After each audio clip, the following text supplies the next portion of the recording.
Le 3 novembre 1957, au cosmodrome de Baïkonour, au Kazakhstan, l'heure est grave. Pour la première fois, depuis la création de notre Terre, un être vivant s'apprête à s'élancer dans l'espace. Salut à toutes et à tous! Avez-vous jamais eu l'envie ou même le rêve de découvrir notre univers? Seulement quelques humains ont eu la chance d'avoir ce privilège. Mais pas que. Au début, les ingénieurs de l'espace n'avaient pas le droit d'envoyer des êtres humains sans avoir fait des tests sur d'autres êtres vivants. Aujourd'hui, en 2 minutes, je vais vous raconter l'histoire de cette chienne, nommée Laika, qui est la toute première à avoir dépassé l'atmosphère. Laika, née en 1954 et morte en 1957, est une chienne du programme spatial soviétique et le premier être vivant à être mis en orbite autour de la Terre. Laika avait été trouvée errante dans les rues de Moscou. C'était une chienne bâtarde, âgée d'environ 3 ans et pesant à peu près 6 kilos. Elle fut sélectionnée pour le programme spatial Sputnik 2. En pleine guerre froide, les Russes voulaient montrer leur supériorité dans le domaine spatial contre l'ennemi américain. Elle fut pendant près de 2 mois entraînée par les services spatiaux russes. Ils créent, en 4 semaines, un satellite baptisé Objet D et pouvant emporter à son bord un être vivant, en l'occurrence Laika.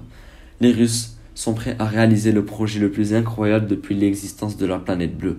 Le 3 novembre 1957, à 6 heures du matin, la fusée décolle. La fusée s'envole comme une étoile filante dans le ciel. Cependant, les ingénieurs n'avaient pas pris en compte la différence de conditions de vie entre la Terre et l'espace. En effet, la chienne commence à souffrir du stress et du manque d'oxygène de la capsule, probablement dû à une défaillance du système de régulation de température. Petit à petit, elle ne donne plus de signes de vie. Les ingénieurs s'inquiètent. Un échec ne peut pas être accepté à ce moment de la guerre froide. Au maximum d'accélération lors du lancement, le rythme respiratoire de Laika grimpa jusqu'à 3 à 4 fois son rythme normal. Les sondes montrèrent que sa fréquence cardiaque était de 103 battements par minute avant le lancement et avait atteint 240 battements par minute au début de l'accélération.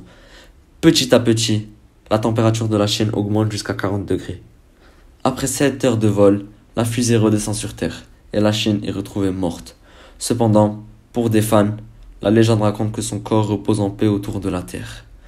Laika est considérée pour la plupart des Russes comme la plus grande astronaute de toute l'histoire. Sa mort reste à jamais gravée dans la mémoire des gens. Laika a probablement accompli plus d'exploits en 3 ans qu'un être humain en une vie entière.